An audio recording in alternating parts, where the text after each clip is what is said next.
Ili usipitwe na matukio mbalimbali na uwe wa kwanza kutazama video zetu, tafadhali bonyeza neno subscribe hapo chini ya video hii, kisha bonyeza alama ya kengele itakayotokea. Asante.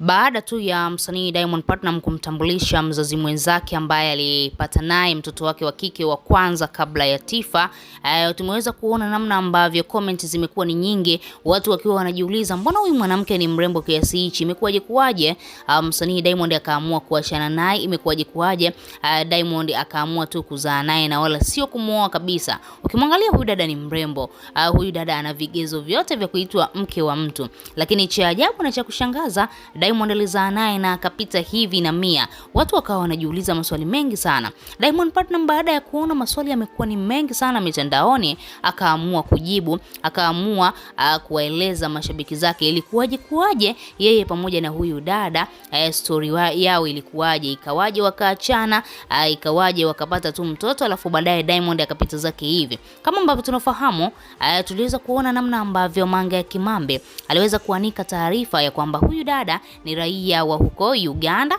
kama ambavyo alivyo Zari the Boss Lady. Unaweza kuona ni kwa namna gani Diamond anavutiwa na wanawake wa Uganda jamani. Kwa nini isiwe hapa Tanzania? Diamond hapa Tanzania unakimbia kitu gani jamani? Lakini tayari ameshajionea hapa Tanzania. Sasa hivi yuko na Zuchu wake, ametulia zake, hataki mambo mengi. Sasa tunaweza kusema kuna kitu ambacho tulikuwa tunakiona hakipo sawa. Huyu mwanamke ambaye amezaa na Diamond hatujawahi kuona hata siku moja labda kamposti huyu mtoto, mpaka ile siku ya juzi tu tukamuona Diamond ameweza kumposti huyu mtoto, baadaye akamposti mama yake. Sasa kwa miaka yote hiyo, kwa nini huyu mwanamke alikuwa amposti mitandaoni? Kwa miaka yote hiyo, kwa nini hatujawahi kufahamu lolote? Diamond aliamua kuiweka hili siri, na siku leo ameweza kujirekodi video akaiposti katika ukurasa wake wa Snapchat akiwa anazungumzia sakata zima la kwake pamoja na huyu mzazi mwenzake ambaye amepata naye mtoto wa kike hapo nyuma kabisa. Na unaweza kuona namna ambavyo Diamond ametunza siri hii na mama yake Mama Dangote ni muda mrefu, lakini wamekaa kimya tu.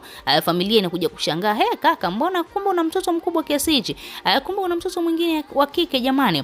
Mambo kama hayo yalikuwa yanawafurahisha sana wanafamilia. Ukiangalia walikuwa wanamtegemea tu mtoto wa kike ni Tifa, lakini kumbe kuna mtoto wa kike mwingine ambaye Diamond Platnumz aliweza kumficha na hakutamani kabisa awepo kwenye mitandao ya kijamii. Siku leo Diamond kupitia video yake ambayo ameshare katika ukurasa wake wa Snapchat ameweza kuzungumzia kuhusiana na mzazi mwenzake. Kwanza kabisa amedai yeye pamoja na huyu Mama Taiya kipindi wameanzisha mahusiano yao yalikuwa vizuri sana, lakini baadaye Diamond Platnumz anakuambia akamuona huyu mwanamke ni kama vile hajatulia hivi, kwa sababu Diamond anakuambia alimuona klabu, alipomuona klabu alikuwa na marafiki zake, basi akawatuma watu wake wa karibu waweze kumsaidia nambari za simu za huyo mrembo. Baadaye Diamond anakuambia akafanikiwa kweli kuwa naye, basi wakawa wapenzi, wakakaa kwa muda kidogo, baadaye yule mwanamke akapata ujauzito, mambo yakaenda kama hivi. Lakini Diamond anakuambia baada ya kumwacha yule mwanamke kule Uganda,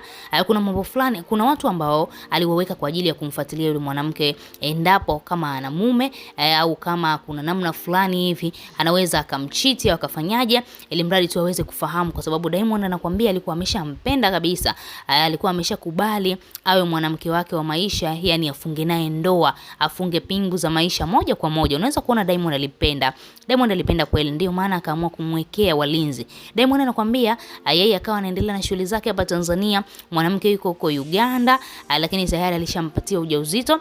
Baadaye akaja akashangaa, anapewa picha zikiwa zinaonyesha yule mwanamke yuko pamoja na msanii Alikiba, baada tu ya Alikiba na yeye kwenda katika show yake huko Uganda. Akajiuliza huyu mwanamke ni kwa nini amefanya hivi? Labda huenda ana mpango tu ya kuwa na wasanii tofauti au kuna kitu gani ambacho ananifanyia. Diamond anakuambia nilifanya uchunguzi wa karibu sana, kujiuliza maswali mengi, lakini pia baadaye nikamuuliza kwamba kwa nini ulikuwa na mtu fulani, baadaye akaanza kujingatangata, basi nikafahamu wazi kwamba yule mwanamke alikuwa ana shida. Yani mwanamke huyu alikuwa ni mtu ambaye anapenda sana kuwa na mahusiano ya kimapenzi na masuperstar. Sasa baada ya kuwa na Diamond baadaye alipopata ujauzito yani kama vile bado hajatulia. Yani mtu ameshapata ujauzito lakini bado anaendelea kwenda kwenye maklabu kama hivyo mpaka akakutana na Alikiba. Na Diamond anakuambia kama ambavyo mnamuona hapo kwenye picha, ni mwanamke mzuri mrembo. Kila mwanaume ambaye anajielewa, mwanamume kamili, akimwangalia kweli anasema hiki kifaa na lazima tu atamtamani na atamtaka. Huenda na yeye Alikiba aliingia kingi, lakini Diamond ameweza kumtetea kidogo na kudai kwamba mara nyingi sana Alikiba amekuwa akimchukulia wanawake wake. Ukimwangalia Tanasha alishawahi kupita na Alikiba. Tanasha huyo akaja akatembea tena na msanii Diamond Platnumz. Unaweza kuona kuna namna fulani hivi hawa making wawili huwa wanafuatiliana.